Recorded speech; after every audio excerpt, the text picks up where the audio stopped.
दो कौड़ी के पुलिस अफसर, क्या तुम मुझ पे हाथ उठाओगे? तुम्हारी हिम्मत कैसे हुई?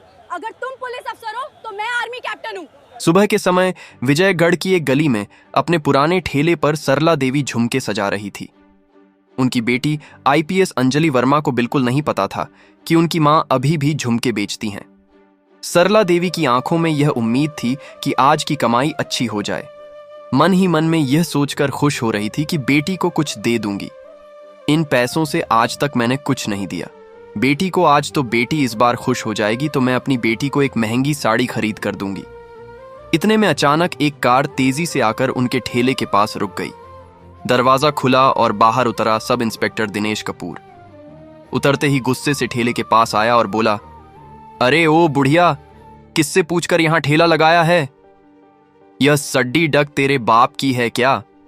अगर यहीं झुमके बेचने हैं तो तुरंत RS 500 निकाल। यहां बिना पैसे दिए कोई धंधा नहीं कर सकता, समझी? ये मेरा इलाका है, यहां मैं जो कहता हूं वही होता है। सरला देवी घबराई सी बोली, साहब अभी अभी तो सामान लगाया है, एक भी झुमका नहीं बिका। अभी पैसे कहां से लाऊं? आप शाम को आइएगा, जितना भी कमाऊंगी उसमें से दे दूंगी। इस वक्त तो मेरे पास कुछ भी नहीं है। यह सुनकर दिनेश कपूर आग बबूला हो गया। आंखें लाल करके बोला, मत जेब खाली है तो हिम्मत कैसे हुई यहां ठेला लगाने की? मेरी मर्जी के बिना यहां पत्ता भी नहीं हिलता और तू धंधा चला रही है। इतना कहकर उसने ठेले पर जोर से लात मार दी। ठेला पलट गया और सारे झुमके सड़क पर लुढ़क गए। चारों तरफ खटपट की आवाज गूंज गई। भीड़ा धीरे धीरे इकट्ठा होने लगी। सरला देवी के आंसू निकलपत थे। वह रोते रोते जमीन पर बैठ गई और टूटी फूटी हालत में झुमके समेटने लगी। कांपती आवाज में बोली, साहब यही ठेला ही मेरा सब कुछ है। अगर यह भी बर्बाद हो गया तो घर कैसे चलेगा? रहम कीजिए, शाम तक पैसे दे दूंगी। लेकिन दिनेश कपूर पर कोई असर नहीं हुआ। उसने और धौंस दिखाते हुए कहा, बहुत बहाने बनाती है तू, पैसे निकाल वरना अभी यहीं से खींच कर भगा दूंगा। जो भी यहां ठेला लगाएगा उसे मेरा हिस्सा देना ही पट दिखेगा। इतना कहकर उसने गुस्से में सरला देवी के गाल पर एक जोरदार थप्पदाच मार दिया। थप्पदा की आवाज से पूरा बाजार खामोश हो गया। सरला देवी धड़धाम से जमीन पर गिर पई। दर्द से चेहरा तधाप उठा, लेकिन वह फिर भी टूटे हुए मन से झुमके उठाने लगी। भीदहा तमाशा देख रही थी, मगर कोई आगे नहीं आया। सबको डर था कि अगर इंस्पेक्टर से भिदे तो कहीं खुद की मुसीबत ना बन जाए। लेकिन वहां खदा एक नौजवान विशाल चुपचाप सब कुछ अपने मोबाइल में रिकॉर्ड कर रहा था। उसकी आंखों में गुस्सा साफ दिख रहा था, पर वह जानता था कि अकेले टकराना आसान नहीं। इसीलिए उसने सबूत इकट्ठा करने का रास्ता चुना। उधर सरला देवी रोते हुए सोच रही थी, काश मेरी बेटी आईपीएस अंजलि वर्मा यहां होती। वह तो अफसर है, सबके लिए न्याय करती है, लेकिन अपनी मां के हालात से बिल्कुल अनजान है। ना जाने कब वह लौटेगी और मुझे इस जिल्लत से निकालेगी। सरला देवी की आंखों से आंसू रुक ही नहीं रहे थे। कांपते कूदमों से उन्होंने किसी तरह अपना उलटा हुआ ठेला सीधा किया और टूटे दिल के साथ घर की ओर चल दी। उधर दिनेश कपूर भी दाग की तरफ घूरते हुए घर जा, क्या देख रहे हो सब? तमाशा खत्म करो और अपने काम में लग जाओ। यहां मेरे खिलाफ कोई जुबान नहीं खोलेगा, समझ गए? इतना कहकर वह कार में बैठा और धूल उड़ाते हुए निकल गया। भीड़ा धीरे धीरे हटने लगी, मगर जिस नौजवान विशाल ने सब रिकॉर्ड किया था उसके अंदर का खून खल रहा था। घर पहुंचते ही उसने वीडियो सोशल मीडिया पर डाल दिया। कैप्शन में लिखा, यह बुजुर्ग अम्मा रोज सड़क पर झुमके बेचकर गुजारा करती है, लेकिन सब इंस्पेक्टर दिनेश कपूर ने उनसे रिश्वत मांगी। पैसे ना मिलने पर ठेला पलट दिया और थप्पड़ तक मार दिया। यह सीधी साधी औरत का बद्दा ही अन्याय है। इंसाफ होना चाहिए। कुछ ही घंटों में वीडियो हर जगह फैल गया। लाखों लोगों ने देखा और पूरे शहर विजयगढ़ में गुस्से की लहर। इसी बीच वह वीडियो आईपीएस अंजलि वर्मा तक भी पहुंच गया। मोबाइल स्क्रीन पर अपनी मां को अपमानित होते देख उनकी आंखें भर आईं।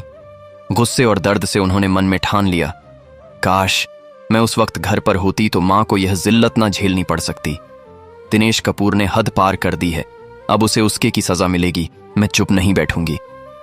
अंजलि वर्मा ने तुरंत छुट्टी ली और उसी शाम घर पहुंच गई। मां और बेटी दोनों गले लगकर रो पड़े। सरला देवी सिसक रही थी, लेकिन अंजलि ने उनकी पीठ सहलाते हुए कहा, मां अब डरने की जरूरत नहीं है। आपके साथ जो हुआ है उसका जवाब मैं कानून के मुताबिक दूंगी। सब इंस्पेक्टर दिनेश कपूर ने अपराध किया है और मैं उसे सस्पेंड करवाऊंगी। मैं दूसरे जिले की आईपीएस हूं, इसलिए तुरंत कार्यवाही नहीं कर सकती। लेकिन कोई बात नहीं, कल सुबह ही थाने जाकर रिपोर्ट दर्ज कराऊंगी। देखूंगी कि वह थाने में कैसा बर्ताव करता है। चाहे जैसे भी हो, उस इंस्पेक्टर को मैं नहीं छोड़ूंगी। अगली सुबह नारंगी रंग की साड़ी पहनकर मां को ढांढस बंधाती हुई थाने की ओर निकली। रास्ते में उन्होंने देखा कि बाजार के किनारे दिनेश कपूर फिर एक ठेले वाले से पैसे ऐंठ रहा था। उनका खून खौल उठा, मगर उन्होंने खुद को काबू में रखा। उन्हें पता था कि वह आईपीएस अफसर हैं और गुस्से में कानून हाथ में लेना ठीक नहीं। वह सीधा थाने की ओर बढ़ गई। थाने में एसएओ हरीश पटेल अपनी कुर्सी पर बैठे थे। अंजलि ने सीधे जाकर उन्हें अपना पहचान पत्र थमाया और दृढ़ आवाज में बोली, मैं आईपीएस अफसर अंजलि वर्मा हूं। मैं सब इंस्पेक्टर दिनेश कपूर के खिलाफ लिखित शिकायत देने आई हूं।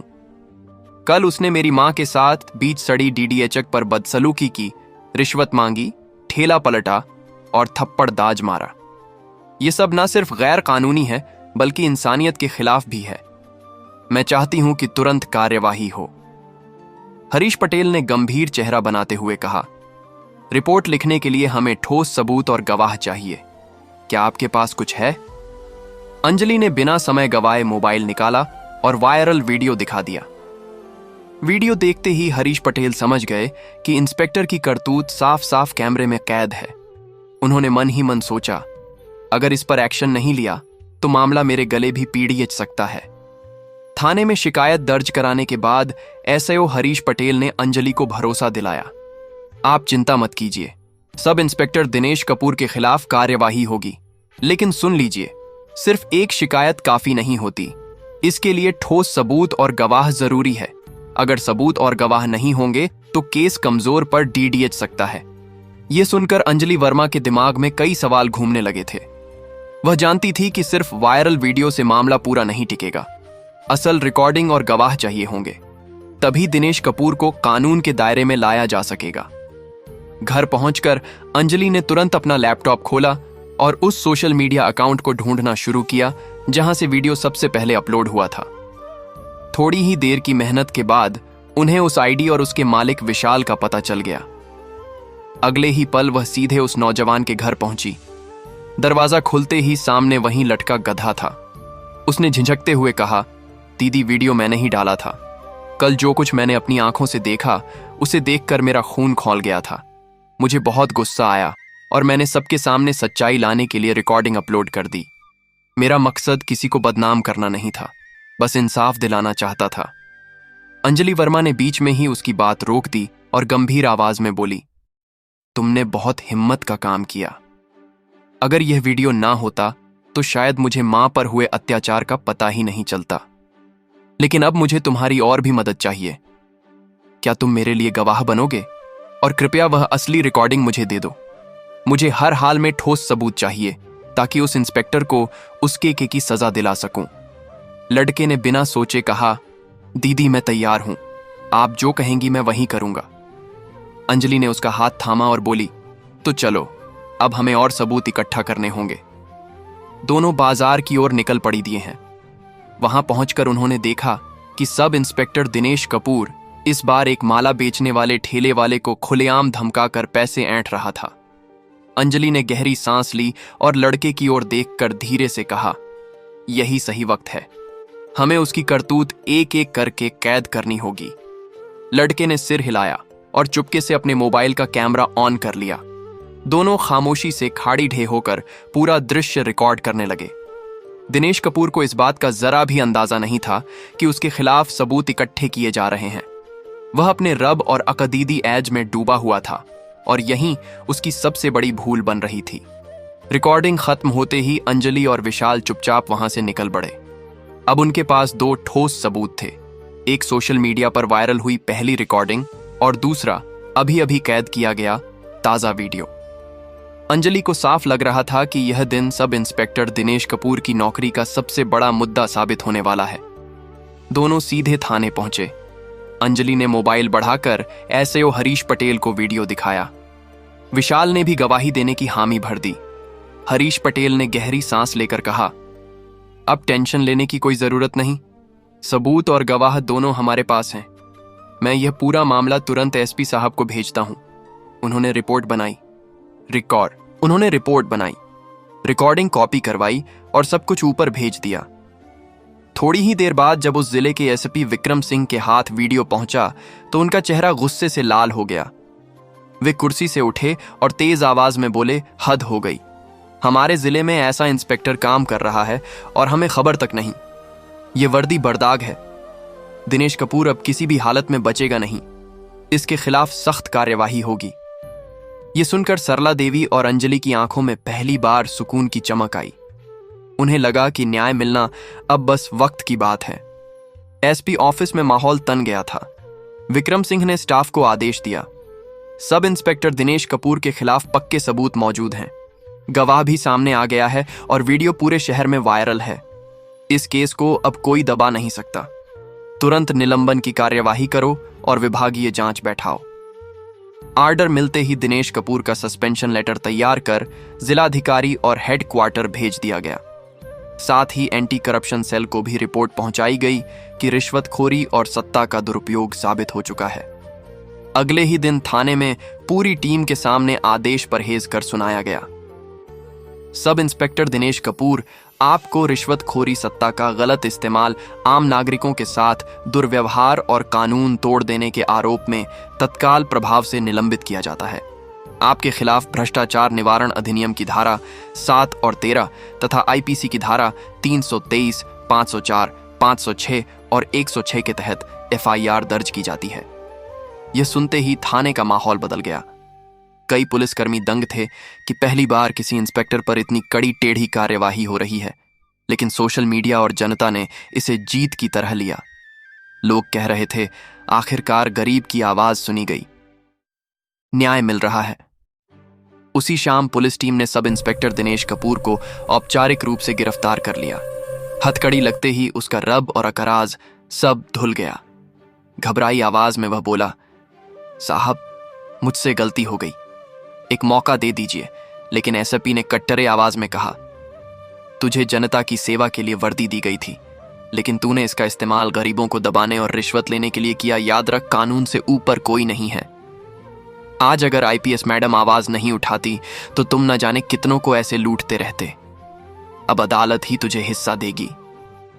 गिरफ्तारी की खबर जैसे ही बाजार में फैली, लोगों के चेहरे पर खुशी झलक उठी। वही लोग जो कल डर से चुप खड़े थे, अब एक साथ बोल रहे थे, अंततः न्याय हुआ। अब गरीबों की आवाज दबाई नहीं जा सकेगी। कुछ ही दिनों बाद मामला अदालत में पेश किया गया। गवाह पक्के थे, सबूत ठोस थे और वायरल वीडियो ने केस को पूरी तरह पारदर्शी बना दिया था। जज ने सख्त स्वर में कहा, सब इंस्पेक्टर दिनेश कपूर ने कानून का उल्लंघन किया। रिश्वत लेना, नागरिकों के साथ अमानवीय व्यवहार करना और शक्ति का दुरुपयोग करना किसी भी लोक सेवक के लिए गंभीर अपराध है। अतः अदालत इसे दोषी मानते हुए कठोर सजा सुनाती है। अदालत के आदेश के अनुसार दिनेश कपूर को 5 साल की सख्त कैद और भारी जुर्माना दिया गया। साथ ही उसकी नौकरी स्थायी रूप से समाप्त कर दी गई। खबर जैसे ही शहर में फैली, लोगों में उत्साह और खाशी की लहर तो ढा गई। अन्याय करने वाला अब जेल में है। यह कहानी हमें सिखाती है कि निडरता के साथ कानूनी प्रक्रियाओं पर विश्वास रखकर और तथ्यों के साथ आगे बढ़ने पर कमजोर की आवाज भी सुनी जाती है और अंततः न्याय की विजय सुनिश्चित होती है। दिनेश कपूर की सजा उन सभी शोषकों के लिए एक सबक है जो यह भूल जाते हैं कि वर्दी पहनकर गरीबों को दबाने वाले का अंत जेल ही होती है। तो दोस्तों, यह कहानी केवल मनोरंजन और शिक्षा के उद्देश्य से बनाई गई है। इसमें दिखाए गए सभी पात्र, घटनाएं और संवाद काल्पनिक हैं। किसी भी वास्तविक व्यक्ति, संस्था या घटना से इनका कोई संबंध नहीं है। कृपया इसे केवल कहानी के रूप में देखें और इसका आनंद लें। हम किसी की भावनाओं को ठेस पहुंचाना नहीं चाहते। अगर आपको यह कहानी पसंद आई हो तो प्लीज हमारे चैनल ट्रू स्पार्ट को सब्सक्राइब और वीडियो को एक लाइक जरूर करें। संगीत